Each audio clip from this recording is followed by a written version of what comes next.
भारत देश अपने पौराणिक संस्कृति और परंपराओं को लेकर आज भी पूरे जग में प्रसिद्ध है। भारत का मुख्य व्यवसाय पशुपालन और खेती है, जो आदिकाल से चला आ रहा है। इसलिए पशुपालन के व्यवसाय से जुड़ा हुआ गौपालन भी है। भारत देश की आर्थिक व्यवस्था का मुख्य आधार कृषि उत्पादन और पशुपालन है, जिसमें गायों का बहुत ही महत्व है। गौपालन अर्थव्यवस्था की रीढ़ की हड्डी के समान माना गया है। छत्तीसगढ़ के ग्रामीण अंचल का पशुपालन से, खास तौर पर गौपालन से रिश्ता बहुत ही पुराना है। इसलिए पशुपालन में गौपालन की ही चर्चा प्रमुखता से की जा रही है। पशुधन के पालन में आधुनिकता का समावेश पशुपालकों के लिए समृद्धि कारक होता है। आधुनिकता और नूतनता पशुपालन के हर पड़ाव में उपयोगी है। इसके अतिरिक्त आज हम देसी गौपालन कर भी इसका लाभ उठा सकते हैं। गौपालन के लिए सबसे पहली और अहम बात ये होती है कि गौपालक ने कौन सी नस्ल का चयन किया है। उन्नत नस्ल की गौएं न सिर्फ दुग्ध उत्पादन को लेकर लाभकारी होती है, बल्कि उनसे प्राप्त बैल भी बलशाली और अधिक काम करने वाले होते हैं। गाय शब्द को अगर हमको समझना है तो बहुत गहराई में जाकर ये जानना पड़ेगा कि गाय किस प्रजाति का है या किस ब्रीड का है और मूलतः कहाँ की है वो। दूसरा, उसके ब्रीड में कहीं मिलावट तो नहीं हो गई जीएमओ टाइप की। कुल मिलाकर क्या हो रहा है, गाय को अभी मतलब मेरे हिसाब से 3 विभाग में बांटा जाना चाहिए। एक होता है अपनी देसी गाय, जिसके माँ बाप दोनों देसी हो, स्वदेशी हो। दूसरा होता है क्रॉस ब्रीड गाय, हमारी देसी रहती है और बाहर विदेशों से सीमन मंगाकर इन लोग इंजेक्ट करके आजकल IVF जैसे बच्चे पैदा करते हैं, गाय या बछड़े जो भी होता है। तीसरा, दोनों माँ बाप विदेशी रहते हैं, जिसको हम लोग फॉरेनर ब्रीड बोलते हैं, जर्सी हॉस्टिन जैसे ब्रीड होती है। मूलतः भारत में पहले 64 प्रजाति की गाय पाई जाती थी, क्योंकि उनके खान पान पे समय के साथ ध्यान नहीं दिया गया है या उसके विषय को इतना गंभीरता से नहीं लिया गया है। गाय हमारे यहाँ सबके संस्कृति में जुड़ा हुआ है, लेकिन हमको ये भी समझना है कि उनका खान पान और बैलेंस डाइट हो। जैसे मनुष्य के लिए विटामिन प्रोटीन मिनरल होता है, वैसे अगर स्वदेशी गौवंश को भी अगर हम उसी पैरामीटर में पालें, जैसे उसको बराबर बैलेंस डाइट मिले, उसको समय पे पानी मिले, उसको नमक मिले, उसको डिवार्मिंग हो समय समय पर, तो गाय भी बहुत अच्छी दूध देती है। अभी भारत की जो गाय है, गिर गाय, साहिवाल गाय, थारपारकर या ब्राह्मण नस्ल जिसे अमेरिका में नाम दिया गया है, लगभग 15 से 20 देशों में टॉप में दूध दे रही है। गिर गाय तो अभी करीब 70 लीटर दूध दे रही है। आप यूट्यूब में जाकर देख सकते हैं। विदेशों में उस पर ज़्यादा काम हुआ है और हमारे देश में देसी गाय पर काम नहीं हुआ है। हमारे यहाँ क्या दूध को प्राथमिकता दी गई थी, तो दूध को प्राथमिकता देने से ये हुआ कि बाकी जो खान पान को छोड़कर दूध कैसे बढ़ेगा इस पे ही कंसंट्रेट किया गया। मैं मानता हूँ ये गलत है। जब तक उसकी नस्ल नहीं सुधरेगी, दूध नहीं बढ़ सकता। अपने डेयरी या खलिहानों के पशुओं का नस्ल सुधार दरअसल अपना जीवन सुधार या फिर अपना भविष्य सुधार ही होता है। देसी या फिर कमतर आर्थिक लाभ देने वाले पशुओं में देखा गया है कि उनके पालन पोषण में व्यय अधिकतम होता है। देसी गाय युगों से भारतीय जीवन शैली का हिस्सा होने के साथ साथ अर्थव्यवस्था की रीढ़ की हड्डी रही है। 2014 में जब से नरेंद्र मोदी जी की सरकार आई है प्रधानमंत्री, तो देश में उस विषय पर काम होना शुरू हुआ देसी गाय पर। और संयोग से 2014 में ही मैं NDRI गया था, तब ये जानकारी मुझे मिली थी A2 टेस्ट के बारे में। तो इसमें आत्मनिर्भरता ऐसे पाई जा सकती है कि अगर हम देसी गाय पालते हैं और उसको सर्टिफाइड करा लेते हैं तो A2 मिल्क के नाम से दूध का प्रीमियम दर मिल जाता है।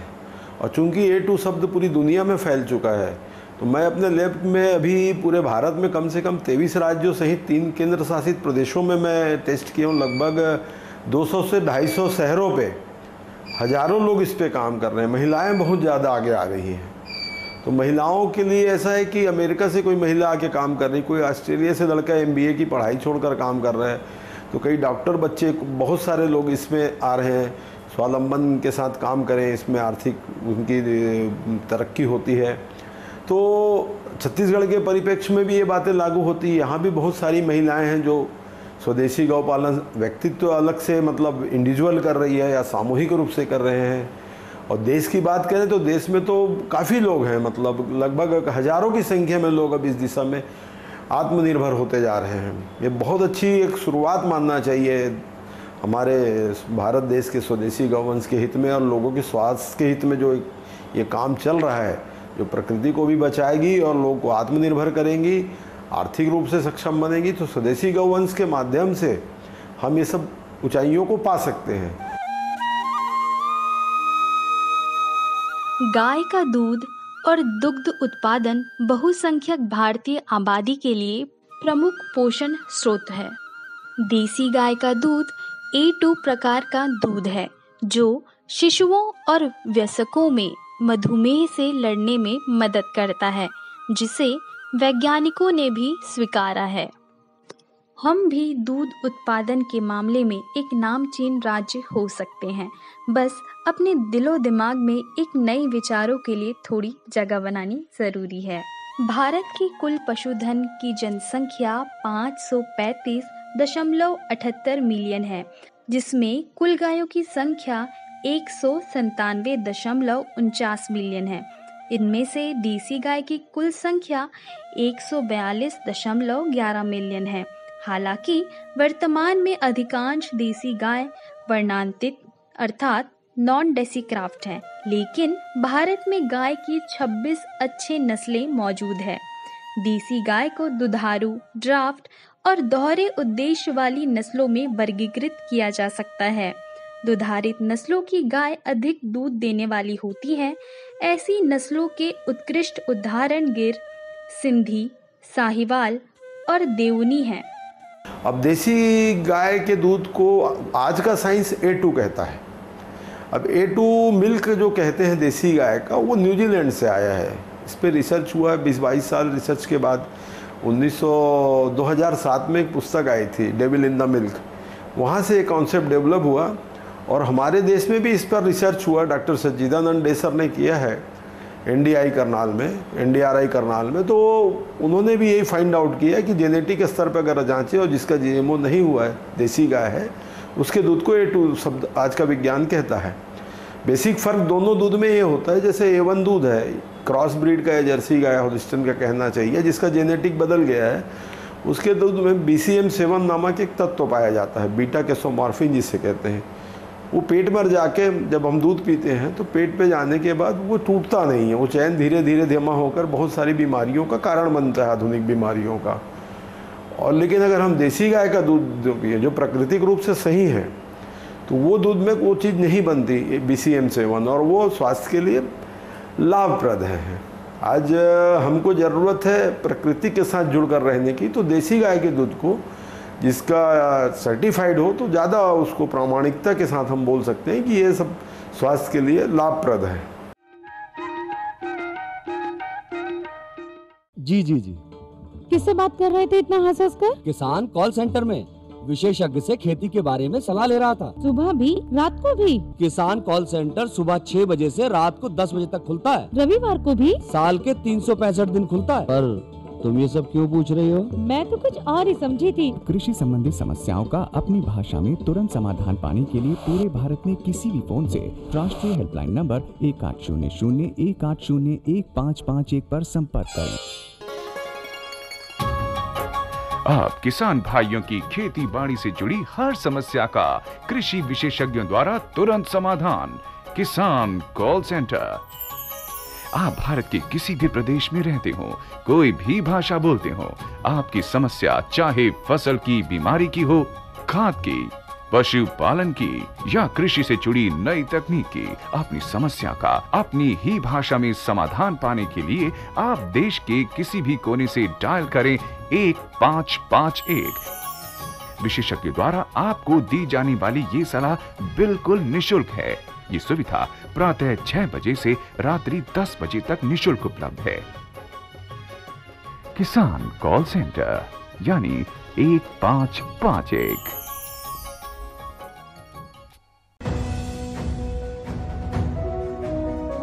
भारत सरकार का हर प्रयास किसानों को दे रहा है एक नई आस। देश के किसानों की खुशहाली और उन्हें आत्मनिर्भर बनाने के लिए भारत सरकार समर्पित है।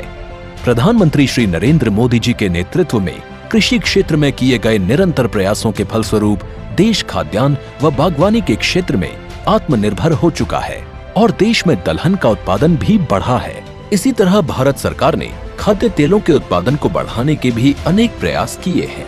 इसी क्रम को आगे बढ़ाते हुए माननीय प्रधानमंत्री श्री नरेंद्र मोदी जी के नेतृत्व में भारत सरकार ने दूरदर्शी निर्णय लेते हुए राष्ट्रीय खाद्य तेल मिशन ऑयल पाम की शुरुआत की है। इस मिशन से देश भर के किसानों को बहुत लाभ मिलेगा। कृषि के पूंजी निवेश में वृद्धि होगी, खाद्य तेल आयात पर देश की निर्भरता कम होगी और रोजगार के नए अवसर पैदा होंगे। खाने के तेल में आत्मनिर्भरता के लिए अब राष्ट्रीय खाद्य तेल मिशन ऑयल पाम का संकल्प लिया गया है।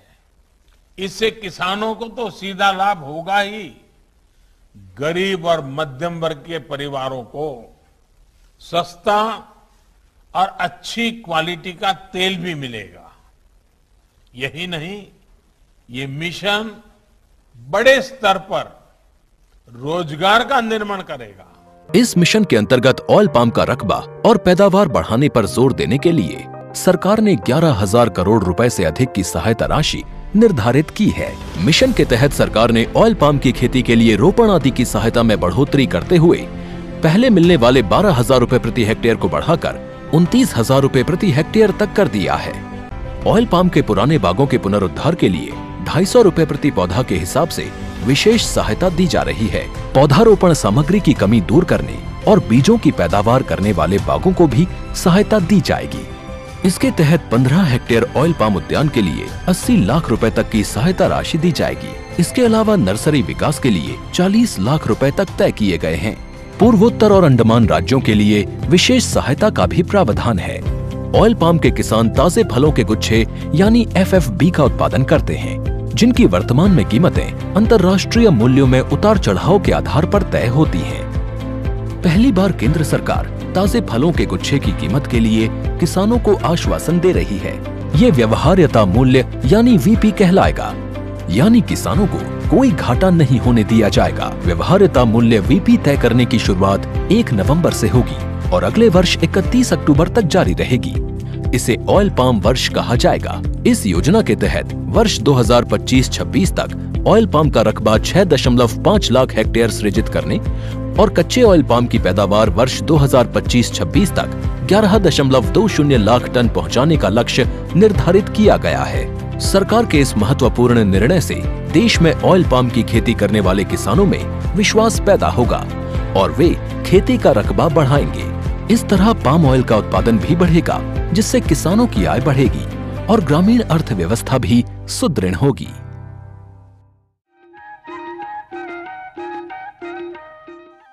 पशुपालन में पशुओं की देखभाल के साथ साथ आवश्यक है विशेषज्ञों और पशु चिकित्सकों की राय लेना। विशेषज्ञों और पशु चिकित्सकों की राय लेने वाले पशुपालकों को ये राय भी मिल जाया करती है कि क्षेत्र विशेष के लिए कौन सा नस्ल उत्तम होगा। इतना ही नहीं, जानकारों से और भी बहुत कुछ जानने सीखने को मिलता है। मसलन गर्भवती गौओं की देखभाल किस तरह से की जानी चाहिए, पैदा होने वाले बछड़े को किस तरह की सुरक्षा दी जानी चाहिए और इसके लिए क्या क्या बेहतर होगा, ये सभी बातें महत्वपूर्ण होती है। टोटलिटी पे बात हो, गाय के खान पान, गाय के रहन सहन। अब गाय को बांध के रखने से भी दूध कम हो जाता है। अगर अपन खुले में छोड़े, उसको फ्री रखें, पानी फ्री चॉइस पे मिले तो बहुत फ़र्क पड़ता है। संगीत का माहौल हो तो दूध में बढ़ जाता है। जबलपुर में एक डेयरी है जहाँ मैंने खुद देखा है कि अगर उसको अच्छा संगीत और अच्छा टीवी दिखाते हो, तो एक संदेश जैन भाई है वहाँ पे, कोई अच्छी पिक्चर दिखाते हैं तो उनके गाय का दूध 2 लीटर बढ़ जाता है उस दिन पे। तो जैसे ह्यूमन नेचर पे सब सुख दुख और अच्छाई बुराई का इफेक्ट आता है, गाय पे भी आता है। हमको ये सब समझने की ज़रूरत है। वो हमारे पशु नहीं है, अपने को मित्र की तरह उसको लेना पड़ेगा, मतलब समझना पड़ेगा। आजकल लोग अपने शौक से कुत्तों को घर पे रख रहे हैं, ठीक है, आपकी इच्छा बिल्ली को रख रहे हैं, आप सबको रखिए, कोई दिक्कत नहीं है, लेकिन गाय को भी आपको यही महत्व देना पड़ेगा। जब तक उसको आप बैलेंस डाइट नहीं देंगे, खान पान में शुद्धता नहीं देंगे, आपको अमृत तुल्य दूध नहीं मिल सकता। आप खिला क्या रहे हैं, पा क्या रहे हैं, दोनों चीज़ को रिलेट है। तो बेहतर है कि आत्मनिर्भर होने के लिए सभी दिशा पे काम करें। गौमूत्र गोबर से भी बहुत ज़्यादा अच्छा काम हो सकता है। दूध का मतलब दूध के अतिरिक्त जैसे गोबर से आजकल बहुत सारी वस्तुएं बन रही है। कोई चप्पल बना रहा है, कोई दिया बना रहा है, कोई धूप बत्ती बना रहा है, कोई लकड़ी बना रहा है। तो ये सारी जागरूकता देश में फैल रही चारों तरफ से। दूसरा, गौमूत्र का अर्क बनता है, कोई फिनाइल बनाता। ठीक है, आप लेना नहीं चाहते विज्ञान के माध्यम से, तो डॉक्टर आर.एस. चौहान सर का रिसर्च जर्नल में पब्लिश्ड है, जो WHO में भी मेंबर थे। तो मैं मानता हूँ कि एक जो हमने सबने मिलकर एक सोच को सरकार के साथ, चाहे छत्तीसगढ़ की सरकार बहुत अच्छा काम कर रही है इसमें। पशुओं का आहार, उसके भार, स्वास्थ्य और दूध देने की क्षमता को ध्यान में रखते हुए अगर दिया जाए तो वे गायें जिसमें दुग्ध उत्पादन की क्षमता का अभाव है और जो गौपालकों के लिए असमृद्ध कारक है, उसे भी अधिक से अधिक दूध देने वाली गाय के रूप में परिणत किया जा सकता है। दिए जाने वाले आहार की मात्रा का निर्धारण जानकारों ने इस तरह से किया है कि पशु को तंदुरुस्ती के लिए 2 किलो दूध उत्पादन के लिए प्रति लीटर दूध उत्पादन की मान से 400 ग्राम संतुलित पशु आहार खिलाना चाहिए। इसके अलावा गौधन के आहार में सूखा चारा, हरा चारा और मिनरल मिक्सचर वगैरह का मिश्रण होना चाहिए, जो कि संतुलित आहार कहलाता है। देसी गाय को अगर हम प्रॉपर गौशाला मैनेजमेंट किया, जो भी मैं पहले कह चुका हूँ सारा, की खान पान से लेकर रिलेटेड अगर हम उसको सारी फैसिलिटी देते हैं, बैलेंस डाइट देते हैं, तो निश्चित रूप से देसी गाय भी बहुत ज़्यादा दूध देगी। उसका प्रमाण हमारे पास आ चुका है। उस पर विदेशों में काम हुआ है, हमारे देश में नहीं हुआ। लेकिन अभी एक सुखद संयोग है कि भारत में भी अभी काफ़ी लोग अच्छा काम कर रहे हैं देसी गाय के ऊपर। कामधेनु गौशाला है एक, साहिवाल गाय पे बहुत बढ़िया काम कर रही है। गुजरात में बहुत सारी संस्थाएं गिर गाय पे काम कर रही है। राजस्थान और पुणे में थारपारकर में काम हो रहा है। छत्तीसगढ़ सरकार भी बहुत अच्छा काम कर रही है। लेकिन इस विषय के संपूर्ण जानकारी कंप्लीट में जो काम होना चाहिए, उसकी अभी आवश्यकता है। साधारण गौ को प्रतिदिन 15 किलो हरा चारा, 5 किलो सूखा चारा, 5 किलो दाना, 30 ग्राम मिनरल मिक्सचर और 30 ग्राम नमक खिलाया जाना चाहिए। गर्भावस्था के दौरान आहार की मात्रा में 20% की वृद्धि कर देनी चाहिए। हरे चारे के रूप में सुबबुल, सिसबेनिया, खड़ी, क्वेराल, शहतूत वगैरह के पेड़ों की पत्तियां भी खिलाई जा सकें तो बेहतर होता है। धान के पैरा को यूरिया के साथ उपचारित करके इससे अधिक पोषण और रुचिर बनाया जा सकता है। पैरा का इस तरह से यूरिया उपचार करना एक पशुपालक को आना चाहिए। नियमित और निर्धारित टीकाकरण और चिकित्सा के माध्यम से अपने गौओं को खुरपका, मुंहपका, गलघोटू, लंगड़िया बुखार जैसे बीमारियों से बचाया जा सकता है। ये जो हमारी संस्थान है A2 मिल्क रिसर्च कॉर्पोरेशन, ये इसी विषय पर काम कर रही है कि स्वदेशी गौवंश के संरक्षण, संवर्धन, स्वावलंबन के साथ सर्वांगीण आर्थिक विकास कैसे हो। तो इसमें मुख्य रूप से 2 तत्वों को समझना पड़ेगा। जब हम स्वदेशी गौवंश कहते हैं तो उसका DNA जांचना जरूरी है कि उसके माँ बाप देसी हैं कि नहीं। तो हमारी जो संस्था है वो देश की एकमात्र संस्था है जो भारत सरकार द्वारा मान्यता प्राप्त है। और हमने ये जो टेक्नोलॉजी है जांच करने की, ये national dairy research institute Karnal से एक्सक्लूसिव राइट के साथ हमने इसको लॉन्च किया है इस देश में। सन 2014 दिसंबर में हमने इसको भारत में लाया कि देसी गाय की दूध को प्रामाणिकता के साथ उचित मूल्य मिले, एक ऐसा मान के, और लोगों को सही खान पान के लिए उसको सही दूध मिले, जानकारी मिले करके हम पब्लिक अवेयरनेस के लिए और देश की जनता या देश के जनरेशन को अच्छा खान पान उपलब्ध हो, इस उद्देश्य को लेकर हमने इस संस्थान की शुरुआत किया है, ताकि इसमें जो लोग जुड़ेंगे खान पान से हो या स्वदेशी गौ पालन से हो तो सबका कल्याण होगा। गौधन की सेवा पुरातन काल से ही हमारी परंपराओं का हिस्सा है।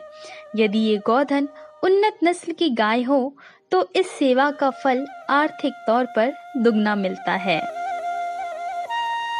हम आयन माता तोरे दरस बर हाँ, हम आयन माता तोरे दरस बर हाँ।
जल पर से